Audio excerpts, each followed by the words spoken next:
Okay, good morning everyone. Thank you so much for coming. You guys are amazing. I love all this networking going on. Hopefully great ideas and businesses are going to come out of here today. I'll give you just 1 minute explanation of where we are.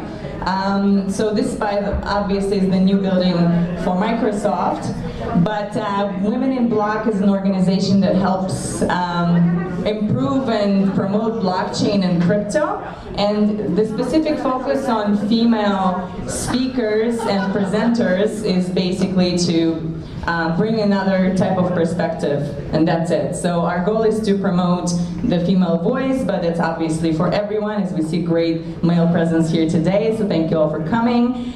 The focus of today's event is a very practical application of crypto and blockchain in this industry. If you're considering using, trading, banking, buying crypto in the future, what you need to know in order to not get in trouble with the law, with a regulator, with anything, because we are living in the world with laws and banks and tax authorities and so on. So without further ado, I'd like to invite Yael Neeman Ben Ari from Bits of Gold.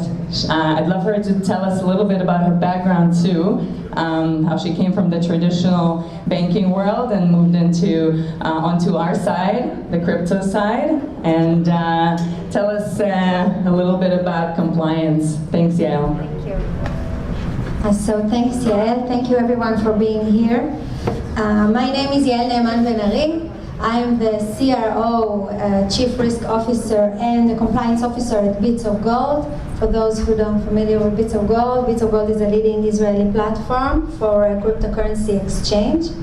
I joined Bits of Gold a year ago. Before that, like Yael said, I was the Anti-Money Laundering and Compliance Officer at Bank of Jerusalem for 6 years, and before that in Bank Leumi. So I'm familiar with the orthodox state of mind banks have regarding cryptocurrency. So many people in the crypto industry are asking me, why should we invest heavily in order to be regulated and compliant? So let's take a moment to look at the big picture. The crypto world is a multi-billion-dollar industry which no longer operates in the shadows of society, but instead leads the world's innovation in financial services. The world is in a period where the blockchain industry is receiving mainstream adoption. As an example, Ohio citizens can now pay their taxes by Bitcoin, giving a great boost of validity to the crypto ecosystem. Banks and major financial institutions invest heavily in compliance, not only because of potential fines, but also to conduct a different, more customer-centric and transparent business. Compliance means healthy relationships with the regulators, assurance and acceptance with potential financial partners and banking institutions. You cannot operate in an economy of scale without utilizing a state of mind of a financial institution and without accepting a compliance-first state of mind. If you think compliance is expensive, try non-compliance. So if you are an entrepreneur or you would like to open a crypto company or you're just interested in crypto, the first issue that you need to check is whether your business model licensing is mandatory, or you may apply a self-regulation strategy for your business. It is crucial to obtain legal services in the sector of cryptocurrency in order to understand your boundaries. The advantage of licensing is that it gives you a specific rules and boundaries, okay? A checklist for what you can and cannot do. For example, if you are licensed, then you must comply with many standards such as anti-money laundering, KYC, know your customer, enhanced due diligence, monitoring activity, report, proof for source of funds, and so on. The main two challenges that crypto companies is facing today, the first is lack of regulation. The lack of regulation in the crypto and the blockchain space, especially for projects that raise funds through initial coin offering, ICOs, is keeping even the compliant projects from being implemented.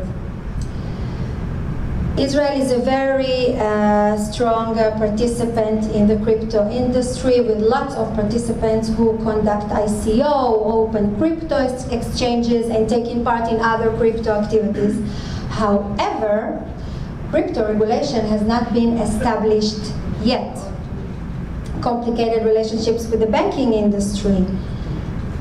In the past and also today, Israeli banks do not accept large deposits of cryptocurrency because of fear from money laundering and lack of knowledge regarding crypto risk management. The fundamental problem today is lack of knowledge, lack of understanding regarding all sectors, banks, regulators, and the general public. But there is hope, okay? There is a legislation draft by the Israel's Ministry of Justice that specifies over 30 money laundering red flags. It's the first time that the Israeli government has attempted to set clear guidelines for management cryptocurrency related funds.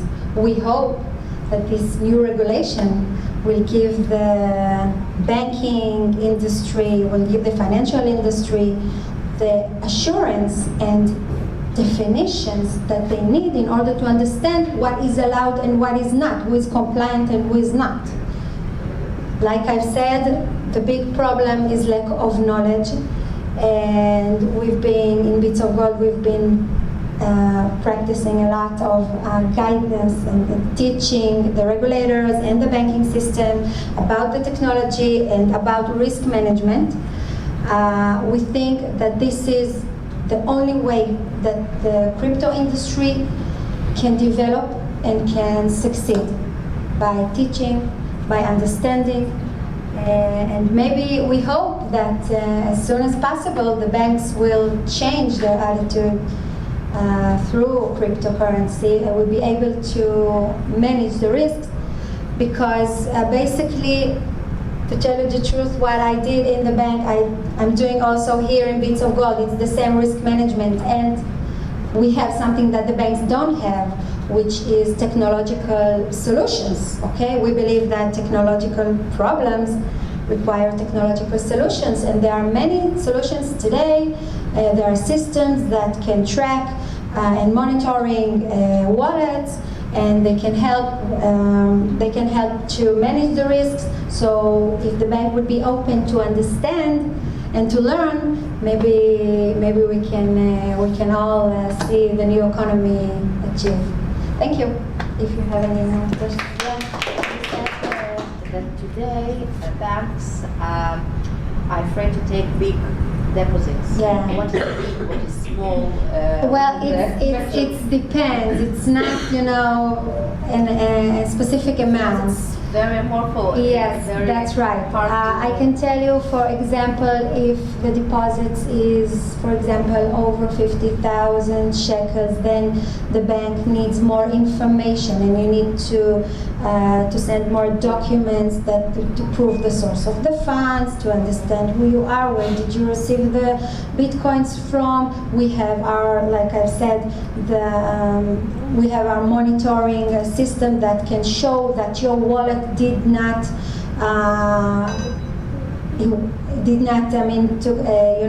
that the wallet your wallet wasn't in the darknet market, wasn't used to gambling.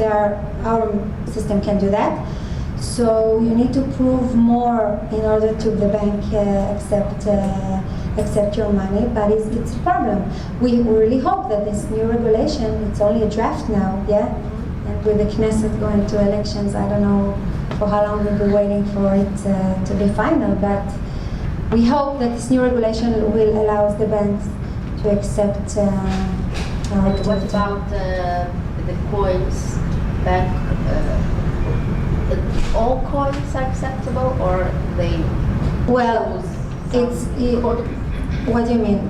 By the banks? Okay. Yeah. Okay. So Bitcoin